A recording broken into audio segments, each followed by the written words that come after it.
जय हिंद, जय हिंद। जो शौर्य और पराक्रम दिखाया है उसके लिए मैं हृदय से बधाई देता हूं। पाकिस्तान और पीओके में जिस तरह से हमारी आर्म्ड फोर्सेस ने टेरर कैंप्स को नेस्त नाबूद किया है वो हम सब के लिए एक गौरव का विषय है।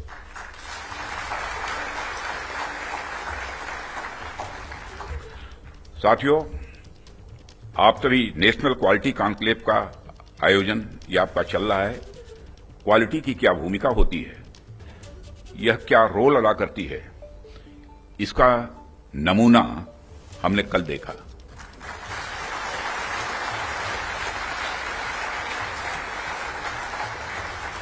जिस प्रेसीजन के साथ यानी जिस सटीकता के साथ ऑपरेशन सिंदूर एग्जीक्यूट किया गया वह अनइमेजिनेबल है, बहुत ही सराहनीय है।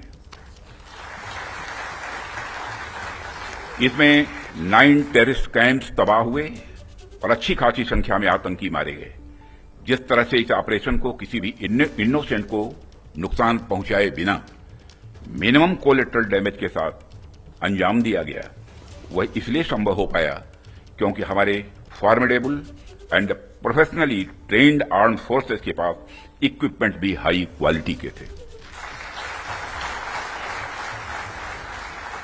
ऐसे में इस क्वालिटी कॉन्क्लेव को मैं बड़े महत्वपूर्ण कॉन्क्लेव के रूप में देखता हूं। मैं इस आयोजन के लिए डिपार्टमेंट ऑफ डिफेंस प्रोडक्शन और इनके secretary defence production Shri Sanjeev Kumar को भी हार्दिक बधाई देता हूं और क्वालिटी एश्योरेंस ऑर्गेनाइजेशंस को भी मैं बधाई देता हूं। साथियों, अभी मैं इस कॉन्क्लेव की थीम देख रहा था, fast tracking of quality assurance through integrated approach and technology enabled processes. आपकी यह थीम मुझे बेहद अच्छी ही नहीं लगी बल्कि दिलचस्प भी लगी, इंटरेस्टिंग लगी। वैसे भी पूरी दुनिया में इसमें बड़ी तेजी से डिसरप्टिव चेंजेस हो रहे हैं और खासकर डिफेंस सेक्टर में तो लगातार नए नए ट्रांसफॉर्मेशंस ये देखने को मिल रहे हैं। ऐसे में क्वालिटी असेसमेंट को फास्ट ट्रैक करना न सिर्फ रेलेवेंट है बल्कि मैं समझता हूं यह समय की मांग है। उन चेंजेस को देखते हुए यह थीम अपने आप में बहुत ही रेलेवेंट हो जाती है। इतनी इंटरेस्टिंग और रेलेवेंट थीम रखने के लिए भी मैं आप सबको बधाई देता हूं। साथियों, अक्सर मुझे आर्म्ड फोर्सेस के अलग अलग कार्यक्रमों में प्रायः जाने का अवसर मिलता है। रिसर्च एंड डेवलपमेंट ऑर्गेनाइजेशंस के इवेंट्स में जाने का भी अवसर मिलता रहता है।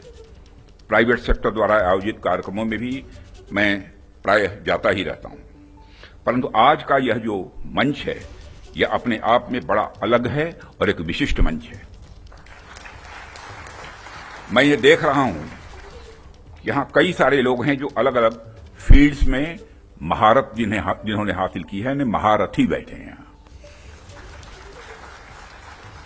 इसलिए मुझे लगता है कि आज की हमारी बातचीत भी कई मायनों में विशेष होने वाली है। साथियों, इस क्वालिटी कॉन्क्लेव की महत्ता और आवश्यकता पर तो मैं आगे चर्चा करूंगा ही, परंतु पहले मैं आपको कुछ ऐसे बिंदुओं से, कुछ ऐसे पॉइंट से अवगत कराना चाहूंगा जो हमारी सरकार की प्रायोरिटीज से जुड़े हुए हैं। 2014 में माननीय प्रधानमंत्री जी के नेतृत्व में हमारी सरकार आने के बाद प्रधानमंत्री जी ने हमें एक अत्यंत महत्वपूर्ण सूत्र प्रदान किया। उन्होंने शुरुआत में ही डिफेंस प्रोडक्शन सेक्टर के इम्पावरमेंट पर विशेष बल दिया। उन्होंने जो सूत्र दिया उसके पीछे की फिलॉसफी थी डिफेंस सॉवरेंटी। डिफेंस सॉवरेंटी का मतलब कि जब तक कोई देश अपनी डिफेंस नीड्स में कैपेबल तथा सेल्फ रिलायंट नहीं होता तब तक उसकी आजादी पूरी तरह से नहीं मानी जा सकती। जब तक हम अपनी सुरक्षा के लिए इंपोर्ट पर डिपेंडेंट रहेंगे तब तक कहीं न कहीं हमारी आत्मशक्ति में अधूरापन रहेगा ही। अगर हम अपने हथियार और रक्षा उपकरण विदेशों से खरीदते हैं तो इसका मतलब है कि हम अपनी सुरक्षा को आउटसोर्स कर रहे हैं और उसे किसी और के भरोसे छोड़ रहे हैं। यह बात लॉन्ग रन में सही नहीं हो सकती। हमारी सरकार ने इस विषय पर गंभीरता से सोचा और आत्मनिर्भरता हासिल करने का निर्णायक कदम भी उठाया है। आप सब तो जानते ही हैं कि देश में पहले से ही ऑर्डिनेंस फैक्ट्रीज का एक इंडिजिनस सिस्टम रहा है और इन फैक्ट्रीज ने एक समय पर बेहतरीन काम किया और देश की सुरक्षा जरूरतों को पूरा करने में बहुत ही अहम भूमिका निभाई भी है। इनके अलावा हमारे पास डिफेंस पीएसयूज का भी एक मजबूत इकोसिस्टम पहले से ही है। हमारी सरकार ने डिफेंस प्रोडक्शन में क्वालिटी और क्वांटिटी दोनों पर समान रूप से बल दिया है। इसी दिशा में कई क्रांतिकारी कदम उठाए गए, जिनमें से कुछ महत्वपूर्ण कदमों का उल्लेख मैं यहां करना चाहूंगा। ऑर्डिनेंस फैक्ट्रीज का कॉर्पोरेटाइजेशन उनमें से एक अत्यंत महत्वपूर्ण कदम रहा है, जिसे हमने इंश्योर किया ताकि कम समय में ही डिफेंस प्रोडक्शन में व्यापक सुधार हो सके। यहां मैं जरूर बताना चाहूंगा कि ऑर्डिनेंस फैक्ट्रीज का कॉर्पोरेटाइजेशन हमारे लिए कोई बहुत सरल प्रक्रिया नहीं थी। इसमें अनेक जटिल प्रश्न थे और चैलेंजेज भी थे, परंतु हमने इसे इसलिए लागू किया क्योंकि यह एक अर्जेंट रिफॉर्म था। अब प्रश्न उठता है कि यह अर्जेंट क्यों था।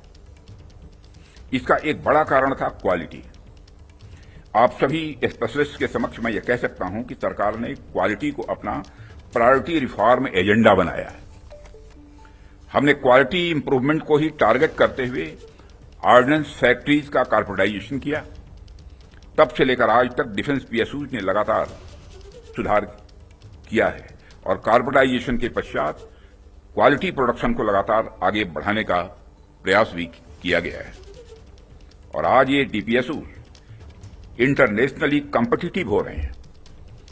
आज ये अपने रिसर्च एंड डेवलपमेंट पर भी अच्छा फोकस कर रहे हैं। तो देश के रक्षा मंत्री को आप सुन रहे थे, जिनकी तरफ से बताया गया किस तरीके से भारतीय सेना के शौर्य पराक्रम, जिसकी उन्होंने तारीफ की, हृदय से बधाई सेना को दी। टेरर कैंप्स को नेस्तनाबूद पीओके में और पाकिस्तान में भारतीय सेना ने किया है और वो भी पूरे प्रिसिशन के साथ कि किसी भी नागरिक को किसी तरीके का कोई नुकसान नहीं पहुंचा। भारतीय सेना को हृदय से इस ऑपरेशन के लिए रक्षा मंत्री की तरफ से बधाई दी गई और बड़ी बात यह कि रक्षा मंत्री की तरफ से ही आज सर्वदलीय बैठक में यह भी जानकारी साझा की गई कि ये जो ऑपरेशन है, ऑपरेशन सिंदूर, ये एक ऑनगोइंग ऑपरेशन है